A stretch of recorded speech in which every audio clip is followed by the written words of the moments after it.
안녕하세요 중앙인 여러분. 벌써 5월이 가고 6월이 시작됐습니다. 남은 학기 모두 알차게 보내시기 바랍니다. 이번 주 전해드릴 소식은 CCTV 사각지대에 따른 불안한 학생 안전과 등록금 반환 담론입니다. 지난 4월 9일 310관 여자 화장실에서 남성으로 추정되는 사람의 출입 정황이 목격됐습니다. 경영학부 송민아 학생회장은 제보를 받고 CCTV를 확인했지만 화장실 입구와 동선을 촬영하는 CCTV는 없었습니다. 결국 진상 파악은 불가능했는데요. 실제 도면에서도 여자 화장실을 지나는 두 길목에는 CCTV가 없었습니다. 서울캠 총무팀 김경근 팀장은 CCTV로 모든 곳을 볼 수 없어 출입구 기준으로 CCTV를 설치했다며 CCTV 설치 비용이 많이 들어 예산이 허락되는 수준에 한해서만 갖출 수 있다고 밝혔습니다. 경영경제대는 진상 파악에 실패한 후 학생회와 운영위원회가 310관 전층 화장실 불법 카메라 전수조사를 진행했습니다. 조사 결과 불법 카메라는 발견되지 않았습니다. 하지만 전수조사 시기가 사건 한 달 후에 실시해 논란이 일었습니다. 경영경제대 최승혁 학생회장은 전수조사를 진행하기 위해서는 많은 인력이 필요하다며 가능한 많은 인력을 확보하기 위해 해당 날짜로 정했다고 밝혔습니다. 하지만 한 학생은 화장실 내 불법 카메라 문제는 이전부터 학생 자치단체가 집중하는 사안임에도 불구하고 전수조사가 늦었다고 말했습니다.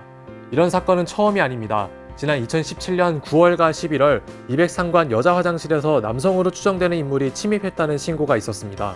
하지만 해당 사건 모두 CCTV 부족으로 인물을 특정하는 데 실패했습니다. 대학 본부는 노후 CCTV 교체부터 시작해 점진적으로 현황을 개선하겠다는 입장입니다. 김경근 팀장은 아날로그 CCTV를 우선적으로 교체하는 등 안전망 구축을 위해 노력하고 있다고 밝혔습니다. 소잃고 외양간도 고치지 못했던 CCTV 문제. 학교는 점점 불안함의 공간이 되고 있습니다. 부족하고 노후화된 CCTV도 문제지만 누군가에게 학교가 불안함의 공간이 되고 있다는 것도 큰 문제입니다.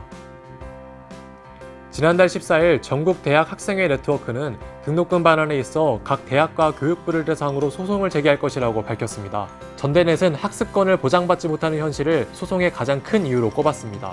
등록금 책정 당시 등록금 심의위원회에서 제시했던 강의의 질을 제공받지 못했다고 판단했기 때문인데요. 또한 실험 실습비, 시설 사용료 등 등록금 책정 근거가 사라졌다고 판단했습니다. 소송은 소송인단을 모집한 후 각 대학을 대상으로 진행하는데요. 전대넷은 소송을 준비하기 위해 총 3가지 법리를 구성했습니다.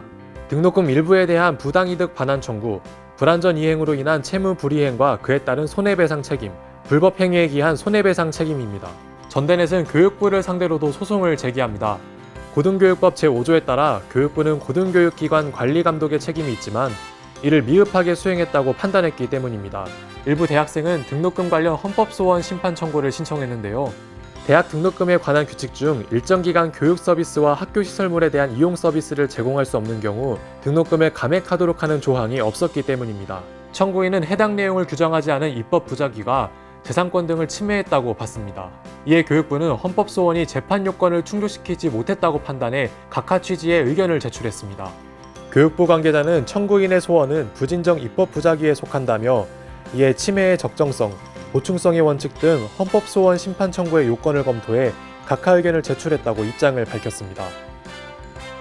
이번 주 소식은 여기까지입니다. 여러분 건강 항상 유의하시고요. 다음 주에 만나요. 안녕!